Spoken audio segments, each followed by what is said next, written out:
pleasure. Yeah, it's nice This to. time not in person. I wish it was. Yeah. I wish we were.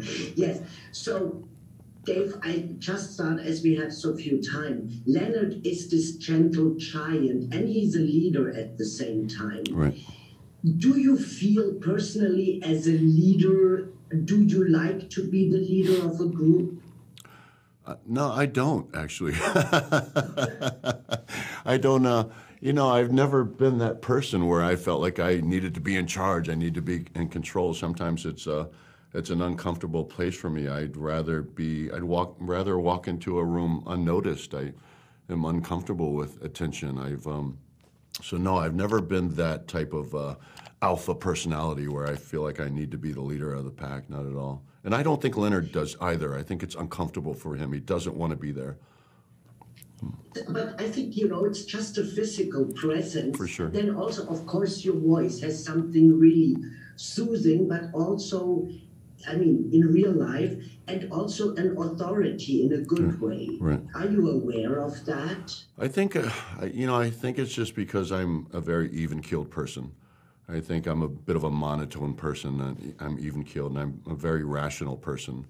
I don't get rattled very easily, and my emotions don't change either way very much. I'm typically just very even-keeled. So I think some people might find security in that, might find comfort in that. But otherwise, I don't know. And also, I love helping people. It makes me feel good to help people. And I think sometimes people can sense that.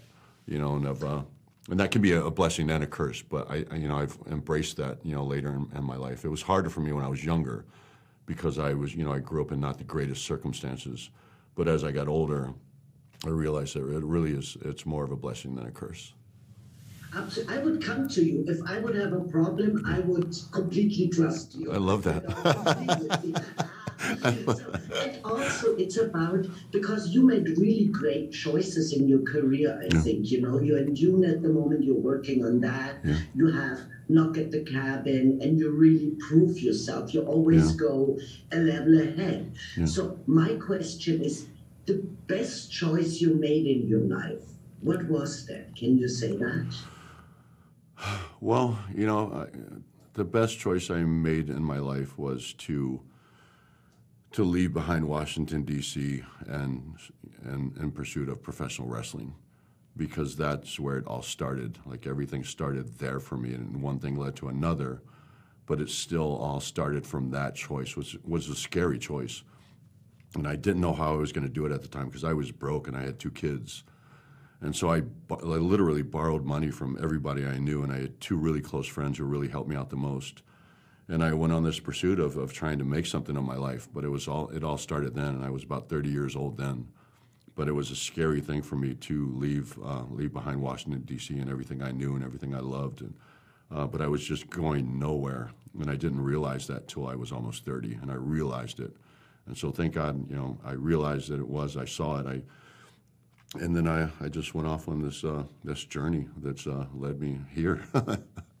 It's a wonderful journey, and now you came so far. It was all worth it, right? Yeah, it was worth it, and it's funny because it's one of those things where I really kind of bet on myself. Even when I left wrestling, it wasn't easy, and for 3 years I barely worked, and I went broke, and I had my house foreclosed on, and I lost everything. But then it was Guardians of the Galaxy that kind of gave me a second shot at life. But yeah, looking back on it now, it was worth it, and I feel validated. But it definitely wasn't easy. The road wasn't easy. It was a journey worth fighting for, but it was hard. And you came so far. Thank you so much, Dave. Yeah, thank you.